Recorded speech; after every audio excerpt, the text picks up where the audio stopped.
Here are the details on the deal for Kansas City's largest private employer. Cerner shareholders will receive $95 cash for every share of stock they own.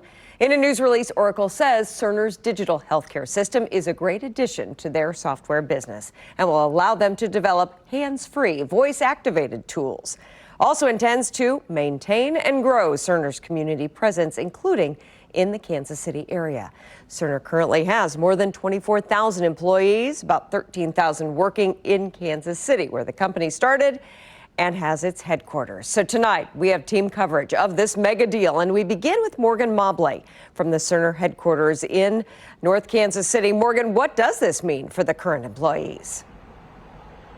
Well, Oracle says its plan is to make sure there is still a strong presence here in Kansas City. This is not a cost-cutting merger. This is focusing on building revenue, which will profit both companies and keep employees here.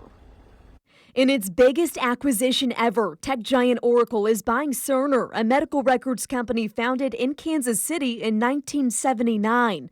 Oracle tapping into healthcare for the first time. All the operational people that Cerner has, Oracle needs, because they don't know the health industry.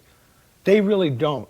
So it's a good merger for the company, for the people. Tony Tocco, an accounting professor at Rockhurst University, has closely followed big publicly traded companies like Cerner for decades. He says there will not be massive layoffs as a result of this acquisition, unlike the Sprint T-Mobile merger. In a merger of that nature, it's very difficult to grow revenue. It really is. They were maximized out on revenue. What really happened at that point in time is there was cost cutting. Tocco says while this is a win for Cerner, it's a loss for Kansas City. We're going to lose a lot of the benefits that public companies bring with home-based public companies.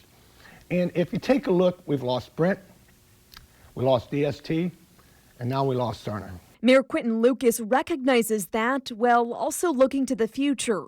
There are some who have asked, what does this mean for Kansas City losing a corporate headquarters? For me, it is always a little bittersweet. We certainly have respected the investments, particularly of Neil Patterson and Cliff Illig over the years, but we also recognize that we need to continue to build and foster new businesses in Kansas City. As for the future of the Oracle-Cerner merger, Tocco is expectant of what's to come. The more they can make Cerner grow, then more and more people are going to be put to work here. And if it works out really well, guess what? Cerner could be the biggest subsidiary of Oracle. If it becomes the biggest subsidiary of Oracle, then Kansas City has really won in the sense of a job.